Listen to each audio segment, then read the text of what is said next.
Salut, ici Karine Rose. Vous avez beaucoup aimé ma vidéo où je parlais de 50 faits sur le Canada. Dans cette vidéo, on va parler de 15 faits sur le Québec.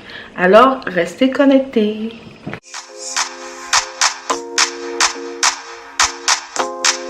Au Québec, les boissons alcoolisées s'achètent dans des commerces spécialisés, la SAQ, Société des alcools du Québec. Les prix affichés n'incluent pas directement les taxes. Donc, vous pourriez avoir des surprises lorsque vous arrivez à la caisse et que vous pensez que vous deviez payer 10 $, mais en fait, vous payez 12 ou 13 $. Vous êtes français et que vous arrivez au Québec, évitez de tout comparer à la France. Au Québec, les pharmacies sont plus que des pharmacies. On n'y trouve pas que des médicaments. Vous pouvez également trouver dans des pharmacies tout ce qui est cosmétique, tout ce qui est friandises et même la poste. Il y a un bureau de poste dans la plupart des pharmacies qui s'appelle Jean Coutu et Pharmaprix. Au Canada en général, le Québec inclus, l'eau est gratuite. Il n'y a pas de facture d'eau. À Montréal, il y a un fait un peu de politesse, je dirais, parce que j'avais une de mes amies qui était venue à Montréal en vacances. Elle était étonnée que les gens restaient en file d'attente pour rentrer dans le bus. Et oui, on est poli, on fait la file d'attente avant d'entrer dans le bus. Au Québec, on se tutoie beaucoup. Quand je suis arrivée au Québec, j'ai eu un peu de mal parce que même les professeurs, les directeurs, les managers, ils vont te demander de les tutoyer. Mais d'où je viens, je vous vois. Tu vois, ça me prend un temps, une adaptation ou bien que la personne insiste vraiment pour que je la tutoie.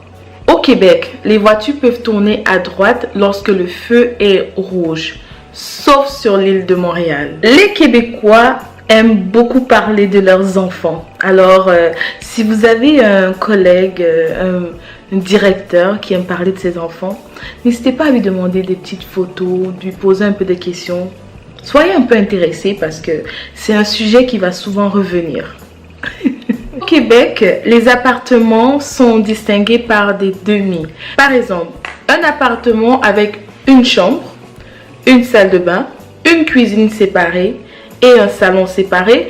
Au lieu de dire que ça a 4 pièces, on va dire que c'est un 3,5 parce que la salle de bain compte pour une demi-pièce. Dans la plupart des restaurants, des lieux où on doit payer les pourboires, le pourboire n'est pas inclus dans la facture. Donc, il est vraiment important de ne pas oublier de mettre 15% de sa facture comme pourboire. Il serait insultant pour certains Québécois de les appeler des Canadiens.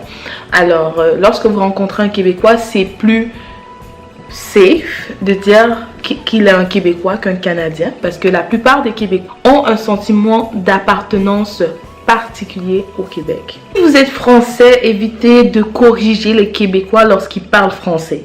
Je suis heureuse d'annoncer les 2 gagnants des frais de consultation avec l'expert en immigration Guffy. Les gagnants sont Yann Rémignac et Isaac Bombo. Je vais vous envoyer des messages privés et vous allez pouvoir contacter Guffy. Il est déjà au courant et il attend que vous lui envoyiez un message sur WhatsApp et il va se faire un plaisir de répondre à toutes vos questions concernant l'immigration. Comme mot de la fin, quand vous arrivez au Québec, apprenez à rencontrer les Québécois, aller au Mont-Royal, au Vieux Montréal, je sais pas, aller visiter, manger de la poutine. Alors, si tu as aimé cette vidéo, n'hésite pas à t'abonner, à partager et on se retrouve très bientôt pour une nouvelle vidéo. Bye!